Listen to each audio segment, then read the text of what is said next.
రానున్న వేసవిని దృష్టిలో పెట్టుకుని పట్టణ ప్రజలకు త్రాగునీటి సమస్య రాకుండా చూడాలని అధికారులను ఎమ్మెల్యే గండ్ర సత్యనారాయణరావు ఆదేశించారు. శుక్రవారం భూపాలపల్లి పట్టణంలోని మున్సిపల్ కౌన్సిల్ హాల్లో మున్సిపల్ చైర్పర్సన్ సెగ్గం వెంకటరాణి అధ్యక్షతన కౌన్సిల్ సమావేశం జరిగింది. ఈ సమావేశానికి ముఖ్య అతిథిగా భూపాలపల్లి ఎమ్మెల్యే గండ్ర సత్యనారాయణరావు హాజరయ్యారు.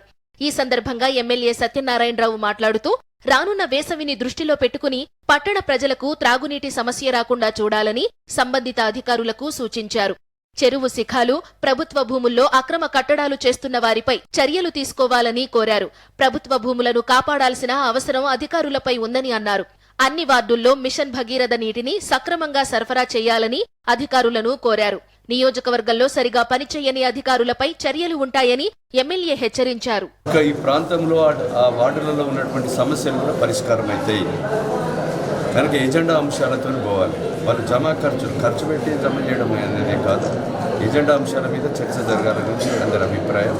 పార్టీలో ఖచ్చితంగా ఈ మున్సిపాలిటీని అభివృద్ధి చేయాలనుకుంటున్నాం. ఇక్కడ సిఎస్ఆర్ డిఎంఎఫ్ నిధులు కూడా ఇక్కడ చాలా అవసరాలు ఉన్నాయి. డ్రైనేజ్ లేక, రోడ్డు లేక, మరి వసతులు చాలా ప్రభుత్వ భవనాలు లేక ఇబ్బంది పడుతున్నారు. ఇక్కడ నిధులు ఇక్కడే ఖర్చు పెట్టాలనేది కౌన్సిల్ రిజర్వేషన్ చేయడం జరిగింది. ప్రభుత్వం కూడా ఇక్కడనే ఖర్చు పెట్టే విధంగా తగు ఆదేశాలు కూడా ఇప్పిస్తామని చెప్పాము.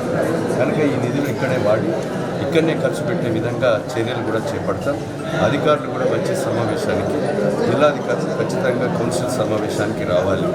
ఎందుకనంటే వాళ్ళు జిల్లాధికారి వచ్చినప్పుడే ఆ సమావేశము ఉద్దేశం నెరవేరుతుంది, దాని యొక్క ప్రజల సమస్యలు కూడా తీరుతాయి.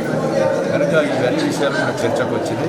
వచ్చే సమావేశం నుంచి పంచాయతీరాజ్ ఇరిగేషన్ డిపార్ట్మెంట్లు ఎన్ని ఉన్నాయో అన్ని డిపార్ట్మెంట్లు కూడా వచ్చి మరి ఈ యొక్క చర్చ జరిగినప్పుడే ప్రజలకు న్యాయం జరుగుతుంది అనేది కౌన్సిల్లో రిజర్వేషన్ చేయడం జరిగింది.